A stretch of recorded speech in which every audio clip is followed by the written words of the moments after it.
ভারতের মিডিয়ায় প্রশংসা করা হয়েছে বাংলাদেশের। করোনার মধ্যে ভারতে ত্রাণ সামগ্রী পাঠিয়েছিল বাংলাদেশ, এবার শ্রীলঙ্কায় আর্থিক সাহায্য পাঠাচ্ছে। নিজেদের অর্থনৈতিক উত্থানকে প্রদর্শন করার পাশাপাশি এটাকে কাজে লাগিয়ে প্রতিবেশীদের সঙ্গে গভীর সম্পর্ক তৈরি করছে বাংলাদেশ।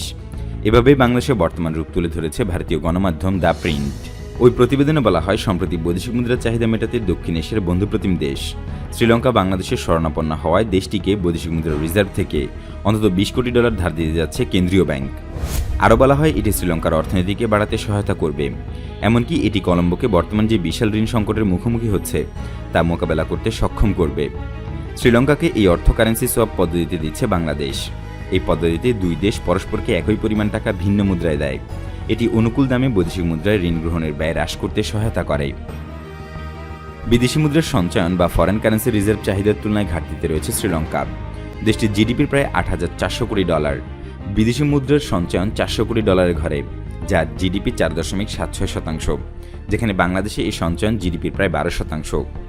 এছাড়া দ্য প্রিন্ট বলছে, 2020-21 অর্থ বছরে মাথাপিছু আয়ে প্রতিবেশী দেশ ভারতকে পেছনে ফেলে এগিয়ে গেছে বাংলাদেশ। সম্প্রতি বাংলাদেশ পরিসংখ্যান ব্যুরোর সাময়িক হিসাবে বর্তমানে বাংলাদেশে মাথাপিছু আয় বেড়ে $2,227 হয়েছে। বাংলাদেশি মুদ্রায় তা বছরে প্রায় $1,88,873। কোভিড-19 মহামারী এবং এটি মোকাবেলায় নেওয়া লকডাউন দেশটির অর্থনৈতিক সংকোচনের অন্যতম কারণ।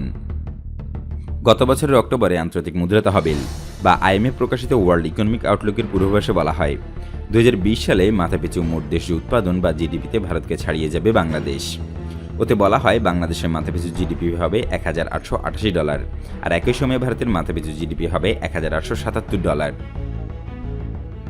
ওই প্রতিবেদনে আরও বলা হয়, মূলত করোনার কারণে ভারতের অর্থনীতি বেশি মাত্রায় সংকুচিত হবে, সে তুলনায় বাংলাদেশে ইতিবাচক প্রবৃদ্ধি হবে। এই কারণেই এগিয়ে যাওয়ার সুযোগ চলে আসবে বাংলাদেশের সামনে। কোভিড মহামারী মোকাবেলায় ভারতের জরুরি ওষুধ ও চিকিৎসা সামগ্রীর অংশ হিসেবে 2 দফায় রেমডেসিভির পাঠিয়েছে বাংলাদেশ, যার অর্থনৈতিক মূল্য প্রায় $20 কোটি বেশি। ভারতীয় বিশ্লেষকরা বলছেন, বাংলাদেশের এই উত্থানের পেছনে দায়ী হল ইউরোপীয় ইউনিয়নের জিএসপি সুবিধা এবং অন্যান্য ট্রেড বেনিফিট। বাংলাদেশ বহু আগে থেকেই জিএসপি সুবিধা পেয়ে আসছে। ওবামা প্রশাসন 2013 থেকে যুক্তরাষ্ট্রের জিএসপি সুবিধা বাতিল করে। এখন শুধুমাত্র ইউরোপীয় ইউনিয়নে এই সুবিধা পায় বাংলাদেশ। আগের প্রাপ্ত সুবিধার তুলনায় বর্তমানে ট্রেড ফ্যাসিলিটি পাওয়ার ক্ষেত্রে বাংলাদেশ অনেক পিছিয়ে। সবথেকে পিছিয়ে বাইল্যাটারাল ও মাল্টিল্যাটারাল ট্রেড বেনিফিট পাওয়ার ক্ষেত্রে। ভারত ASEAN-এ ASEAN+1 সুবিধা পায়। ফ্রি ট্রেড এগ্রিমেন্ট আছে অনেক দেশের সাথে। সেই তুলনায় বাংলাদেশ কেবলমাত্র ভুটানের সাথে পিটিই করেছে। FTA চুক্তি কারোর সাথেই করতে পারেনি।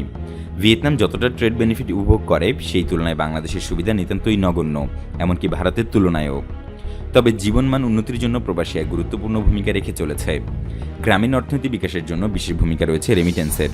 যদিও বৈধ পথে আমাদের দেশে $20 বিলিয়ন আসছে, কিন্তু হুন্ডির মাধ্যমেও $1 বিলিয়ন রেমিটেন্স আসছে।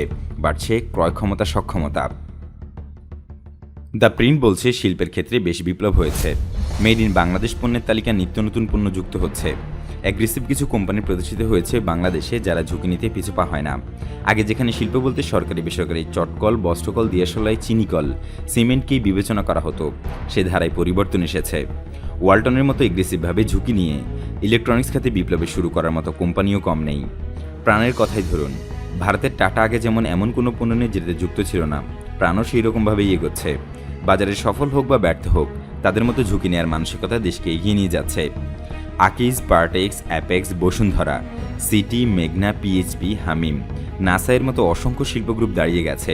প্রায় প্রতি বছরই এদের কোনো না কোনো নতুন পণ্য প্রোডাক্ট লাইনে যুক্ত হচ্ছে। ফ্যাক্টরি এক্সপানশন হচ্ছে। এদেশে রয়েছে 17 কোটির বিশাল বাজার, আর এই বিশাল বাজার একদিক থেকে ঝুঁকি কমাতে সাহায্য করেছে। যেসব পণ্য আগে আমদানি করা হতো, সেই সব পণ্য দেশে উৎপাদনের জন্য শিল্পগ্রুপগুলি বিনিয়োগ করেছে। সেই সাথে এই বাজারের অংশ দখলে বিদেশি বিনিয়োগও আসছে। বিগত কয়েক বছরের খোঁজ রাখলেই দেখবেন, এদেশের প্রাইভেট সেক্টর বা বেসরকারি খাতে বিদেশিদের সাথে জয়েন্ট ভেঞ্চারের প্রচুর কারখানা হচ্ছে, অর্থাৎ সাহস দেখাচ্ছে এগিয়ে যাওয়ার। এই মাইন্ডসেট এদেশের অর্থনীতি উত্থানে বড় ভূমিকা রেখেছে। ওই প্রতিবেদনে জানানো হয়, আমাদের সামনে এগিয়ে যাওয়ার জন্য এখন সবথেকে বেশি জরুরি সেটা হলো লিবারেল ট্রেড পলিসি অ্যাডপ্ট করা, আর প্রশাসনিক দুর্নীতি, হয়রানি বন্ধ করা, অবকাঠামো শক্ত করা। প্রিয় ভিউয়ার্স, ভারতীয় গণমাধ্যমে বাংলাদেশের অর্থনৈতিক উন্নতি এবং প্রথম দাতাদেশ হিসেবে ভারত শ্রীলঙ্কাকে সহায়তা করাকে আপনি কিভাবে দেখেন? মন্তব্য করে জানাতে পারেন কমেন্ট বক্সে।